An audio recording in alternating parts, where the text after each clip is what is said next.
하나님께서 오늘도 저희들에게 은혜와 평강을 주시고 세상을 이길 믿음을 허락하여 주시리라 믿습니다. 오늘 말씀은 시편 12편의 말씀입니다. 여호와여 도우소서. 경건한 자가 끊어지며 충실한 자들이 인생 중에 없어지나이다. 그들이 이웃에게 각기 거짓을 말하며 아첨하는 입술과 두 마음으로 말하는 도다. 여호와께서 모든 아첨하는 입술과 자랑하는 혀를 끊으시리니 그들이 말하기를 우리의 혀가 이기리라. 우리 입술은 우리 것이니 우리를 주관할 자 누구리요 하미로다. 여호와의 말씀에 가련한 자들의 눌림과 궁핍한 자들의 탄식으로 말미암아 내가 이제 일어나 그를 그가 원하는 안전한 지대에 두리라 하시도다. 여호와의 말씀은 순결하며 흑도가 위에 7번 단련한 은 같도다. 여호와여 그들을 지키사 이 세대로부터 영원까지 보존하시리이다. 비열함이 인생 중에 높임을 받을 때에 악인들이 곳곳에서 날뛰는도다. 아멘. 오늘 다윗의 기도를 보면 우리의 기도와 크게 다르지 않다는 생각을 갖습니다. 오늘 다윗은 탄식함으로 하나님 앞에 기도합니다. 본문 1절의 말씀입니다. 여호와여 도우소서. 경건한 자가 끊어지며 충실한 자들이 인생 중에 없어지나이다. 그리고 마지막 절 8절의 말씀도 한번 보시지요. 비열함이 인생 중에 높임을 받을 때 악인들이 곳곳에서 날뛰는도다. 오늘 이 시편의 배경을 우리가 정확히는 알 수 없지만 다윗이 깊은 탄식 속에서 하나님 앞에 기도합니다. 1절에 보면 경건한 자와 충실한 자는 신실한 성도들을 나타냅니다. 그런데 이러한 사람들이 찾기가 어렵다는 것입니다. 곳곳에 악인들이 일어나고 비열함이 점점 많아집니다. 8절 말씀을 보면 악인들이 곳곳에서 날뛰는도다 라고 표현하고 있습니다. 엘리야는 나만 홀로 남았다고 하나님 앞에 탄식했지. 예레미야는 예루살렘 거리를 왕래하면서 예루살렘의 그 시내 안에 의인 한 명을 찾지 못했습니다. 하박국 선지자는 하나님의 백성들 안에 폭력이 자행되고 또 그 안에서 많은 불의를 보면서 하나님 앞에 탄식하며 기도하는 모습을 보게 됩니다. 신약의 사도 바울 또한 경건하게 살고자 하는 박해를 받는 세상이라고 했습니다. 본질적으로 세상은 변하지 않았고 인간의 본성 또한 변하지 않았다는 사실입니다. 오늘 이러한 시대에 우리는 어떻게 하나님 앞에 나아가야 합니까? 다윗은 하나님 앞에 어떻게 나아가나요? 특별히 악인들의 이 특징, 악인들의 모습을 오늘 본문에서 묘사하고 있는데 본문 2절과 3절의 말씀입니다.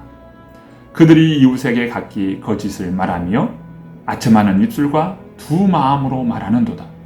여호와께서 모든 아첨하는 입술과 자랑하는 혀를 끊으시리니. 악인들의 특징이 무엇입니까? 보면 거짓을 말한다고 말합니다. 거짓은 무엇일까요? 무책임한 말, 의미 없는 말, 공허한 말, 허영의 말입니다. 이것이 바로 거짓말입니다. 거짓을 말하는 세상, 아주 책임감 없는 무책임한 그런 말로서 거짓을 말합니다. 그리고 아첨하는 입술이라고 했어요. 아첨이라고 하는 것은 악하고 나쁜 동기를 품고 거짓을 말하는 것입니다. 아첨은 악인의 특징이죠. 그리고 두 마음으로 말하는 도다라고 했어요. 바로 이중성을 지적하는 말이지요. 무엇을 말하든지 자기의 유익에 따라서 말을 합니다. 이런 삶의 환경은 성도들로 하여금 어떠한 마음의 태도와 자세를 갖게 하나요? 이런 상황 가운데, 이런 세상 가운데 탄식하며 하나님 앞에 기도하게 됩니다. 기도는 믿음의 전제가 있어요. 기도는 기도하는 사람의 믿음을 반영합니다.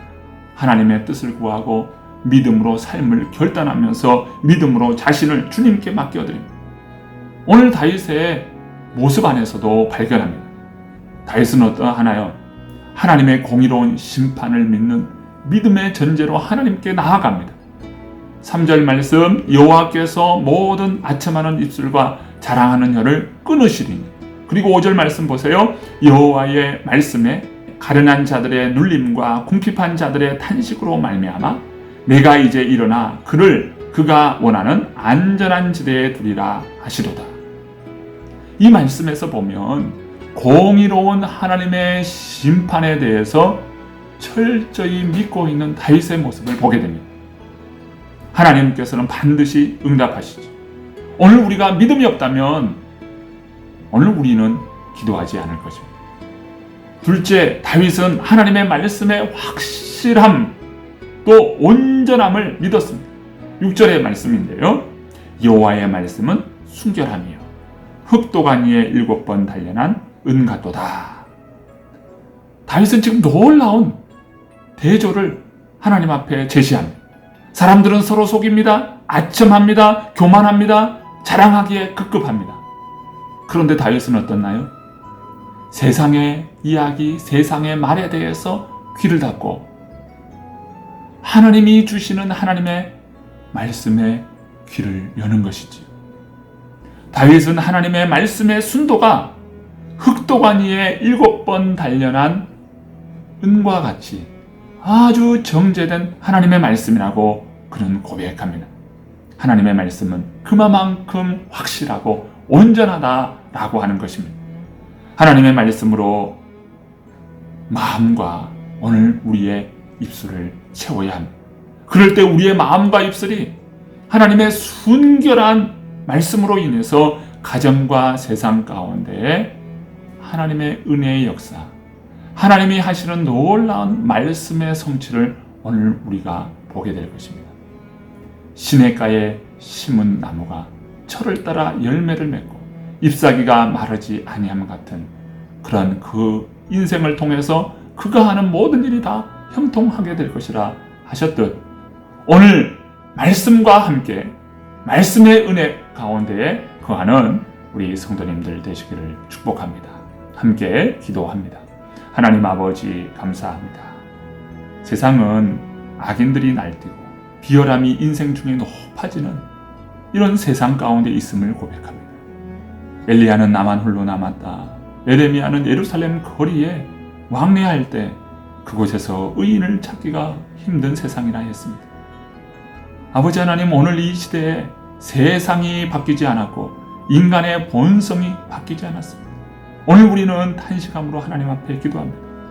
그 기도가 무엇이겠습니까? 철저히 하나님을 믿는 믿음 안에서 오늘 우리가 기도합니다. 아버지 하나님, 세상을 향하여 저희들이 정말 귀를 닫고 세상의 소리가 아닌 철저히 하나님의 말씀에 마음을 열고 귀를 열 수 있도록 도와주시옵소서. 세상을 살아가는 방법이 세상의 방법이 아닌 철저히 하나님 주신 말씀을 따라가는, 그래서 복 있는 인생이 되어 철따라 열매를 맺고 그가 하는 모든 일이 다 형통한 시냇가에 심은 나무 같은 저희 성도들 되게 하여 주옵소서. 이 하루도 믿음으로 살게 하소서. 이 하루도 말씀 붙잡고 살게 하소서. 충만한 은혜의 말씀이 오늘 우리 심령 깊은 곳에서부터 흘러넘침으로 인하여 말씀으로 아버지 세상을 이겨나가고 말씀으로 세상을 변화시키는 능력의 하나님의 사람들, 하나님의 거룩한 종들로 주님께서 은혜 베풀어 주옵소서. 이 하루도 주님 앞에 손들어 축복하오니 넘치는 은혜의 축복 가운데 거하는 우리 모든 성도들로 주님 축복하여 주옵소서. 살아계신 예수 그리스도의 이름으로 축복하며 기도드리옵나이다. 아멘. 여호와여 도우소서. 경건한 자가 끊어지며 충신한 자들이 인생 중에 없어지나이다. 그들이 이웃에게 각기 거짓을 말하며 아첨하는 입술과 두 마음으로 말하는 도다. 여호와께서 모든 아첨하는 입술과 자랑하는 혀를 끊으시리니 그들이 말하기를 우리의 혀가 이기리라. 우리 입술은 우리 것이니 우리를 주관할 자 누구리요 하미로다. 여호와의 말씀에 가련한 자들의 눌림과 궁핍한 자들의 탄식으로 말미암아 내가 이제 일어나 그를 그가 원하는 안전한 지대에 두리라 하시도다. 여호와의 말씀은 순결하며 흑도가니에 7번 단련한 은 같도다. 여호와여 그들을 지키사 이 세대로부터 영원까지 보존하시리이다. 비열함이 인생 중에 높임을 받을 때에 악인들이 곳곳에서 날뛰는도다. 아멘.